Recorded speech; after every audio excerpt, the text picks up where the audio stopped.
বন্ধুরা, ছোটখাটো রান্নাঘরে আপনাদের স্বাগত। আজকে আমি বানাবো আমের আচার। আপনারা রান্নাটা পুরো ভিডিও আপনারা দেখতে থাকুন। আমি আমের আচারটা কিভাবে বানাবো। আমার কড়াই গরম হয়ে গেছে, এবার আমি দেব সর্ষের তেল।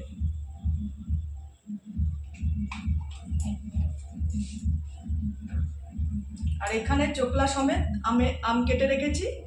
এই রেসিপিটাই আপনাদের দেখাবো, আমের আচার। আমি আমের আচার সম্বারের জন্য আমি গোটা শুকনো লঙ্কা, তেজপাতা আর সর্ষে ফোড়ন দেবো।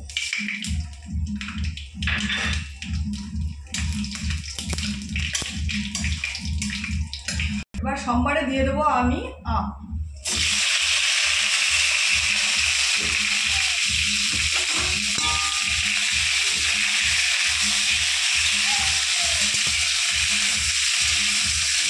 আমি পরিমাণ মতো লবণ দিয়ে দেবো।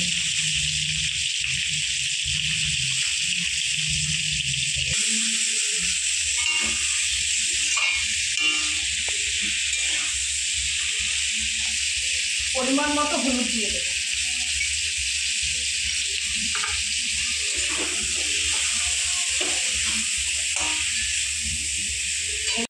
পরিমাণ মতো জল দিয়ে দেবো।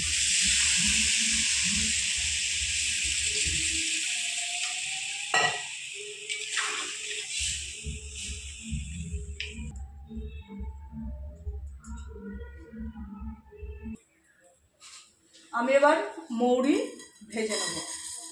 আমের আচারে মৌরি ভাজা দেওয়ার জন্য আমি মৌরিটা ভেজে নেব।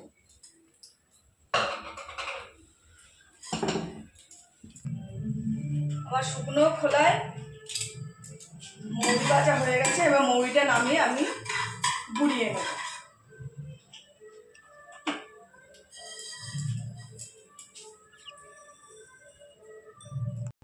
এবার আমি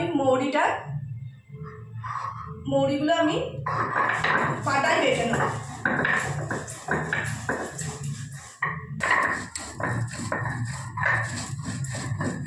আমার মৌরি বাটা হয়ে গেছে, এবার আমি মৌরিটা তুলে নেব। এবার আমি দেখে নেব আমটা সিদ্ধ হয়েছে কিনা। আমার আম সিদ্ধ হয়ে গেছে। এবার আমি পরিমাণ মতো চিনি দিয়ে দেবো। এবার আমি পরিমাণ মতো চিনি দিয়ে দেবো।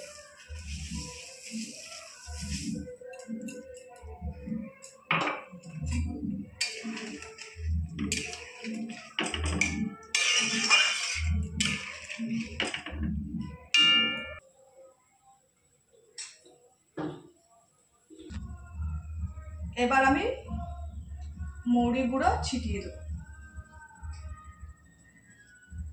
আপনারা চাইলেও দিতে পারেন, না চাইলেও দিতে পারেন, কিন্তু মৌরি গুঁড়োটা, ভাজা মৌরি গুঁড়ো যদি আপনারা নামানোর আগে দিয়ে দিন তাহলে খেতে খুব সুস্বাদু লাগে।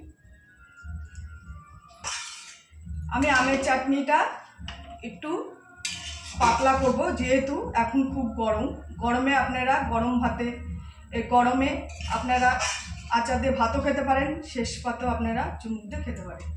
তা আমের আচারটা আমি পাতলাই রাখবো। এবার আমি গ্যাসটা বন্ধ করে দেবো।